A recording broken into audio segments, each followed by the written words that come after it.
Ich werd verrückt, oh weia. Nicht schlecht, nicht schlecht. Rhob Cunningham, that was really, really good. Danke. That was incredible. You were better than Peter. I nearly went through the TV at the end. You almost crashed into the television. Have to be really, really careful. Insurance. Thank you so much for being here. Rhob Cunningham, eben ja schon kurz angekündigt, ganz, ganz großer Singer-Songwriter aus Irland. Im letzten Jahr ist er nach Deutschland gezogen, nach Berlin, hat schon mit richtig großen Leuten zusammengearbeitet, hat im Jahr 2010 ein Album auf den Markt geworfen unter dem Namen Our Little Secrets. Das steht übrigens auch hier vorne auf dem Tisch. Und vor allen Dingen werden wir über auch sein aktuelles Solo-Album sprechen, was hier vorne auf dem Buchständer steht. The Window and Day. Okay. Thank you so much again for being here. Now we have to talk a little bit about music. Football was great, actually. My pleasure. I've just about caught my breath again. I was playing it cool there. I'm like, that's perfect. That's cool. Originally or previously based in Dublin, in Ireland, and then you decided last year, I'm going to leave Ireland, I'm going to move to Germany. Actually moving to Berlin. I think it was in June 2014. You went over to Berlin. Yeah, the end of May, start of June. Why did you think Berlin? I have to go to Germany. I have to start up. Maybe it was more to go anywhere, really. I played a lot of music in Dublin and in Ireland, and it's lovely. But sometimes the reward of singing to new ears, and a talented friend of mine, animator who's involved in the artwork, was in Brussels at the time, and I was on the phone, and he was like, "Why don't we try Berlin?" And I had studied French in school, because the girl I liked studied French, so we had to choose French or German, and I chose French. And it was as much because I'd never considered Germany before. I played many gigs here actually as a support act for the wonderful Lisa Hannigan and James V McMorrow. And we know Lisa Hannigan. I mean, viewers actually know her, I think, from the music of Damien Rice, for example. Lisa Hannigan. Guess originally, for sure, yeah. 2001, she was singing. She has a couple of great solo albums in her own right as well. But for sure, that's the path she walked. I mean, you toured in the UK with Villagers, with the great James V McMorrow, and then you toured, as we said, Europe with Lisa Hannigan, and in Ireland, actually, you opened for some incredible artists, including Bobby Womack, Gil Scott-Heron, and Tori Amos. So there have been so many different local and international artists, actually. Yeah, and quite different as well, like Gil Scott-Heron and then Bobby Womack. You kind of like, it's a mismatch, but they're all incredible experiences. It's it's one nice thing about living in the capital city of an island for so long, is that all the major artists come to you. You know, I can imagine living if you're in the US, you could live in Texas, but if you're not near where the stadium is that people go to, you have to travel for days or hours at least, you know. Whereas in Dublin, all the musicians come to you. And that was, sometimes you get to play before them as well. Yeah. It's an honor and a privilege. I mean, Irish music scene is incredibly vibrant. It's out there, but compared to Berlin, maybe like just a short comparison, the live music scene in Ireland compared to maybe Berlin's live music scene, can you already spot a big difference there? I can spot. Well, I'm hesitant to say Berlin pays musicians more, but I think that also is a reflection of there's so many good musicians and developing musicians in Ireland that maybe places won't pay because they can get somebody for free as well. Now in Berlin, there's so many things going on at all times. There's so many clubs there. It's like 24/7 almost in Berlin, isn't it? It's more than that. It's 25/7. 25 Stunden sogar in Berlin.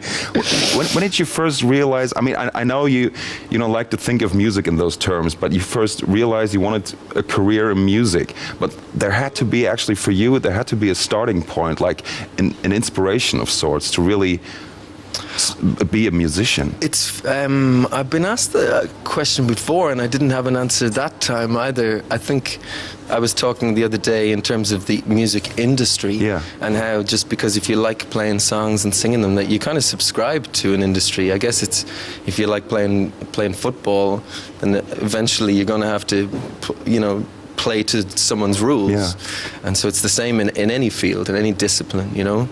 With music, you're allowed.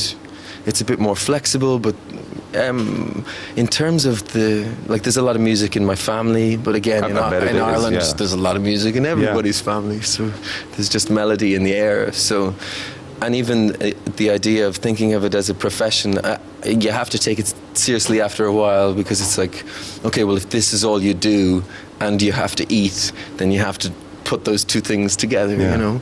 So at some point I was in college pretending to be a student, and people would say, "What do you do?" And you could say, "I'm a student."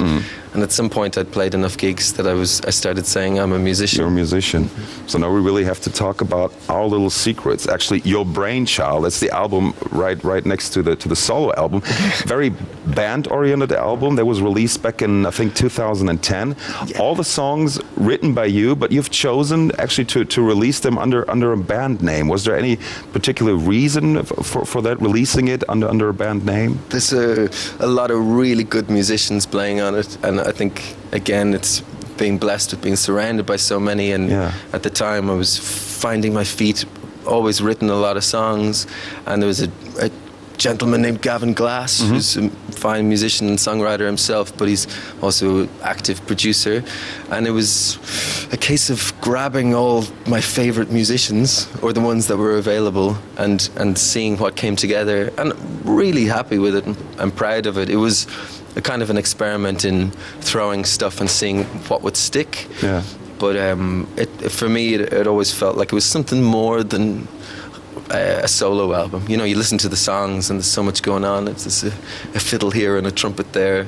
We should actually listen to a little bit of music from Our Little Secrets back from 2010. There's a really, really great video on YouTube.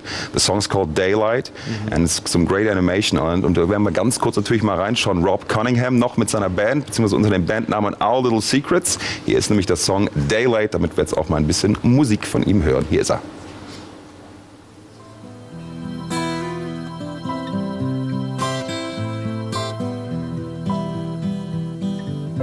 He smiled and cried, "They lie, they lie, they lie."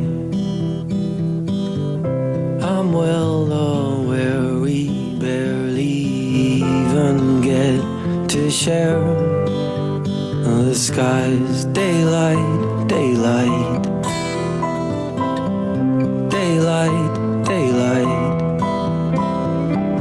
The house was empty 'cause the village isn't busy, 'cause the old road's closed by the pretty city people whose apartments are empty. Daylight, Our Little Secrets, Rhob Cunningham aus dem Jahre 2010. What's easier for you, being Rhob solo or being with a band?